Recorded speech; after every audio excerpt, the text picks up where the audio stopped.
How do you see your customers? Robbie Baxter would suggest you see them as members instead of customers. She coined the term the membership economy, and as a longtime consultant in Silicon Valley, helps companies think about their businesses as lifelong memberships, an approach that has created explosive growth for many companies today. Robbie, thank you for being here today. Thank you for having me, Lisa. You've spent most of your career in Silicon Valley helping leaders and organizations think about growth. So growth is a hot topic, and it's these days often fueled by technology. What are some patterns that you're seeing around how companies are thinking about growth these days? Yeah, so it's a great question. What I think about is that technology is expanding the infrastructure that enables trusting relationships, which is really what we all want, right? We want to feel connected, feel recognized, treated as the special individuals we are. And new technologies are enabling organizations to build those kinds of relationships with their customers. Can you give us an example of one of those companies? Sure. So let's take Amazon. Are you an Amazon Prime subscriber? I am a big Amazon Prime subscriber. So Amazon has invested heavily in membership, and they have created a forever promise for their members, which basically I'll paraphrase as being, for as long as you need to buy things, we will make it as easy and pain-free as possible. And so they do that with Amazon Prime, which takes away the pain of paying for shipping. They do that by making recommendations for you about the kinds of products and services you might want given what you've done in the past. They give you the opportunity to subscribe and save, which is a new offering that they have where you can actually get replenishment for certain products on a regular schedule without having to reorder. So they're thinking all the time about how do we make it as easy as possible for this customer, this member, to get exactly what she needs when she needs it without her having to put in a lot of effort. What I love about that example is that Amazon started off creating almost features that would enhance the experience. So I think their one-click buy was one of their first features. And then they've turned it into a business model. I mean, the idea that you would prepay, for example, $99 to become a Prime member was really quite disruptive at that time. The idea that a retailer would pay you, it would charge you in advance for the promise of sending you products whenever you were ready to buy them, I think that was quite revolutionary. Yeah, absolutely, because what they focused on was what is the promise that we really want from our retailer? It's not the promise of being able to go into a store and buy things. Nobody wants to go into a store and buy things. What we want is to have things that will make our life better and easier. And they turned the model on its head, and instead of saying we're going to be a retailer, people are going to come in and have transactions, they said we're going to solve the problem for them. What are the problems and how do we solve those problems? I think that the best companies right now, the best leaders, focus on the long-term relationship with the customer. And they're willing to evolve their offerings over time to continue to meet the customer's needs, even as the environment changes around them. So new technology emerges, that probably has implications for what we can do for our customer. New players emerge, that has implications for what our customers' expectations are going to be. A lot of people that we would say are the most innovative leaders today, especially here in Silicon Valley, have the benefit of venture money, which often gives them a really long runway before they have to actually make money.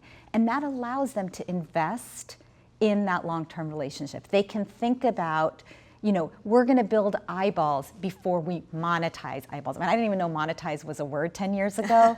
And now, it's a concept that you do something before you make money. When I joined LinkedIn many years ago, the main value for me was the ability to serve my resume so that people could find me, right? It was this resume, I could update it, everybody could see it, the server never went down. That was kind of the whole value proposition. Over time, as my friends and colleagues got onto LinkedIn, it actually became a place where I could keep track of all the people in my professional network. And then since then, they've layered in other sources of value. And they've also started to generate revenue from the people who are willing to pay for it, which is mostly recruiters, salespeople, and people looking for a new job. The vast majority of us are not paying for LinkedIn, but those specific groups are paying for the value that's created by the rest of us. Well, that leads me to a question about your book, The Membership Economy. And I just even want to ask you about how you came to this concept of a membership economy versus how we typically think about economy in terms of customers or transactions. It's a very different way of thinking about value and growth. Yeah, about 15 years ago, I had Netflix as a client. I got Netflix as a client. And I had already fallen in love with them as a consumer. They only do one thing, right? They provide you with professionally created video content delivered in the most efficient way with cost certainty. So over time, as you pointed out, doing that has changed. How they do that has changed. But what they do has not changed. And as I bet you can imagine, they get all kinds of inquiries all the time. Hey, what if you did video games? What about if you did user-generated content? What about if you did audio? What about if you did music? And they would say, no, we do this, and we do it really, really well. So that focus is one thing that they do differently. The focus on what I would call a forever promise. That justifies this forever transaction, which is us paying every month, no matter what. The other thing that they do really well is they have a really clear understanding of the metrics that drive success. And what that does is it allows them to provide their employees with tremendous freedom to innovate within those constraints. As long as you come up with new ideas that fit with their kind of few core principles and key metrics, you're allowed to try almost anything. And so it's like the way that having a few constraints actually frees you up for more innovation. This is a perfect example of that. I want to also talk about the subtitle of your book, which I think is equally the intriguing. Super long subtitle, highly recommend. Find your super users, master the forever transaction, and build recurring revenue. So talk a little bit about how you got to those three elements that really support the membership economy. Yeah, well, these were three of the ideas that really resonated with my clients. So when, I've been a consultant for my whole career, as I mentioned, and when I would talk to my clients, and I would talk to them about the concept of, let's say, a super user, which is basically, a super user is somebody who goes beyond just being a great loyal customer who pays you on time and uses your products the way they were meant to be used. And they actually invest their own time and resources in helping your business. These are sometimes referred to as ambassadors, as evangelists, but they're also people who give you feedback on your products and services. And they also are willing to speak on your behalf and help onboard new members. That was an idea that really resonated with my clients, this, figuring out who are your super users and evolving the model to support them and to help generate more of them. The idea of mastering the forever transaction is something we've been talking about.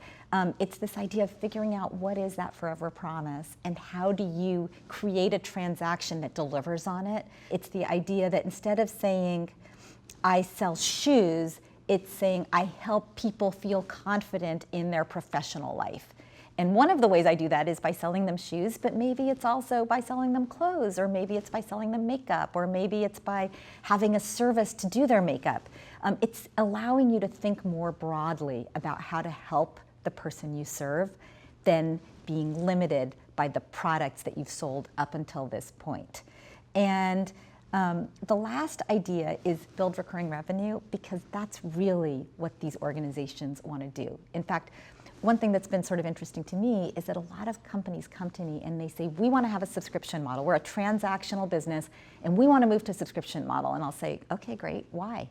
Well, because we can get a higher valuation from the market, of course.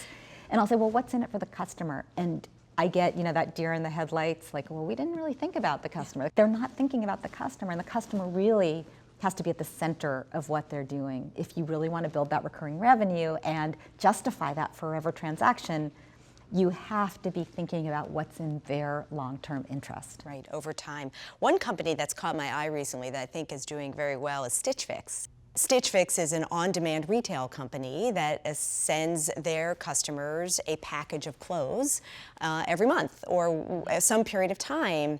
And I love when you just made me think about when you're talking about how else can you support the customer. They send you also pictures of how to wear the clothes as if you had your own stylist making it for you. And it's very technology driven. Yeah, absolutely. So Stitch Fix is part of a bigger category of subscription boxes, right? Where you're getting something on a regular basis. In this case, you can either set a schedule or you can just order it on demand. And what you're really paying for is a discovery, products and services that you might not know about. And if you think about what's the forever promise with Stitch Fix, it's we're going to help you look the way you want to look, have the look, stay current, look approachable, look powerful, whatever it is you want. We're going to help you have that look, which is really why we buy clothes, right? We buy the clothes because we want to look and feel a certain way, not necessarily because we like shopping. And so they've figured that out, and that's the promise, is we're going to help you look and feel good in your price point. One of the things that I've realized since writing the book is that in order for an organization to move to a membership model, they have to have competency in innovation. So I'm looking for people that are idea generators. There needs to be someone in the organization that is really jazzed about membership. And ideally, this person's career depends on this transformation, that this is their job. So recently I was in a company where I had all of the executives for a whole day talking about membership, and it was great. And we had lots of ideas of things that needed to be tested and tried and questions that needed to be asked of customers. And I said, okay, who's going to run the show while I'm not here? You know, looking around. Looking around. Nobody wanted to take it. Nobody saw it as their job. So critical. The innovation piece. They were like, once it's all decided, I know which part's going to be mine, but I don't know how we're going to get there. Have you seen organizations apply some of the principles you talk about for their customers to their employees? Have you seen the membership economy work internally and some specific choices that leaders can make to build that internal sense of community?